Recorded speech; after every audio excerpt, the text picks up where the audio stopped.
things like that. But instead, it's going to be the Aurora, so the more boring option, but a good composition nonetheless for BLG. There was a lot of conditional CC that I think LeBlanc for Top Esports. Jackie Love has not performed to our level that we need him to if Top Esports want to win this series, and so getting him off to a good start is big. Knight still has his flash and a lot of jumps at his disposal. Will use the flash to go over the wall. It's actually going to be matched by Kanavi, who lands the chomp for a little bit of extra slows. Now with Knight having zero mobility, it's going to be Cream dashing forward and picking up first blood for TES. Great visit from Kanavi. They saw that his ward was on the bot side. He approached the Dragon, now being taken by Beishwan. As I feel like that's the option, or just what's up next is Knight. Good sidestep, and Cream not finding too much, and Cream just goes down.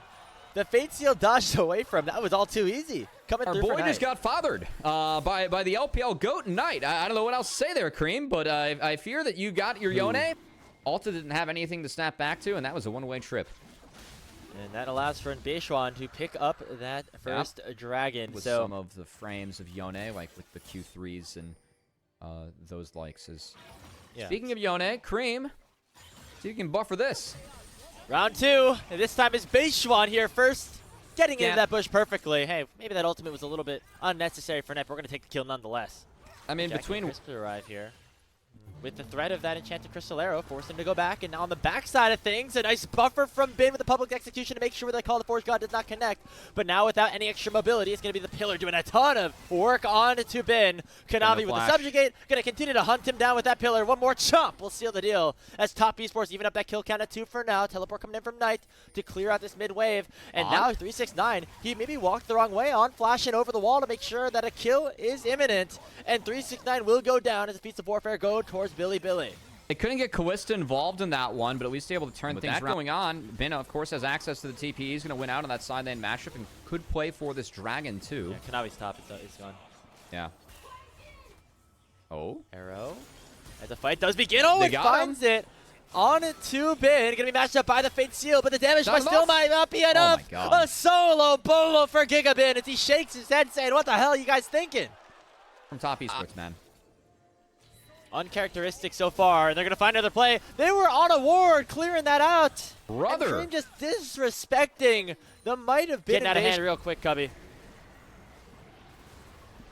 You know, it really feels like... Oh, okay, we got around the pillar. That was actually kind of cute. It really feels like the international hate watchers of Top Esports got their wish today. I'm so puzzled, Grapes, because it feels like throughout this whole split, we've seen Top Esports just kind of like ensure, like, no, we do deserve to be on that international stage, right? Not yet. Not right now. There's still some work to be done for TS2. They don't deserve to be on this stage. They deserve to be in the lower bracket right now, Grapes. Well, they could be going right back down there. I mean, even in terms of their playoff performances going, like, based off of just a couple of days ago, they were up against FPX. A lot of power down here at Knight. No TP. And BLG for sure see this one coming. They need a win, and they need one quickly. They might find one here onto On. Fate Seal does connect here onto Elk. He has the bailout on top of him, so that means that Knight will be able to get one back. Here's the public execution for Bin. It goes in onto the back line. Elk finally going to go down, and it comes right at the perfect moment. Call the Force got in. Cream's at 1 HP. It gets taken down by the W over the wall by Beishwan, and it's 4 down already for Top Esports. This is a 3v1 open up for 369. BLG controlling this fight around the Dragon, and they're going to get their third of the game. Another Dragon secured. Been a big theme from BLG in this series too. It helps when your bot lane's playing well, but the Dragon control has continued for Beishwan in there. And this is not...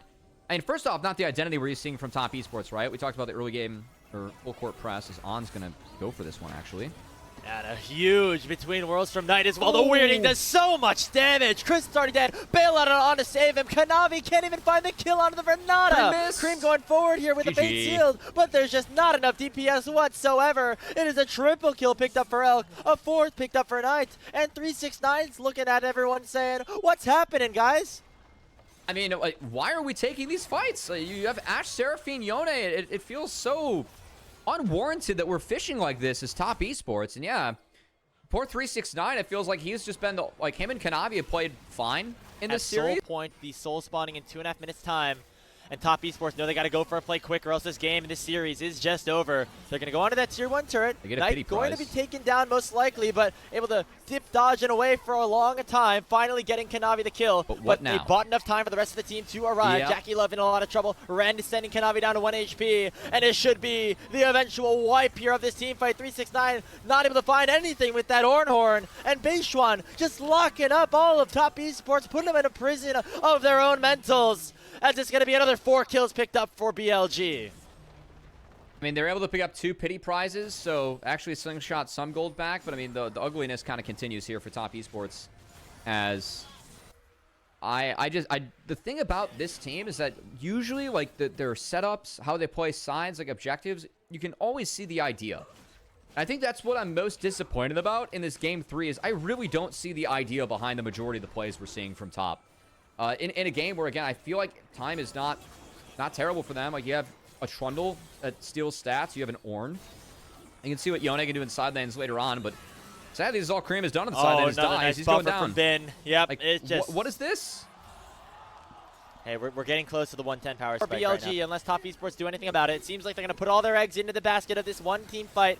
Down 6,000 gold and looking for the engage. They finally knock up onto On, but there's not enough damage just yet. It's going to be the soul picked up here for BLG. Ornhorn finding 2, but Beishuan is still massive here on this front line in between worlds, doing so much damage. Knight dashes in. Public execution on a Cream will take him down once more. And Jackie Love isolated and executed by the side of Bilibili Gaming. It's going to be Knight dashing forward. Chris the final target. 5-0 ace picked up for BLG. BLG, man, they look back. They're going to take this game and make it so that they have 2 opportunities to make it to MSI and EWC. And honestly, look like they're on the fast track to get back to form when it comes to them and Knight. And those 4 domestic titles straight that he wasn't able to find in Split 1. As this series that we had hyped up coming into the night, Graves, man, it's a library out there. I mean, if you're a Top Esports fan. It's just over. I mean, Cream's up in 5 seconds, but the Nexus already exposed. The hottest team in the LPL, adding fuel to the fire here in a 3-0 sweep over the defending champions. Bilibili Gaming locked themselves a spot.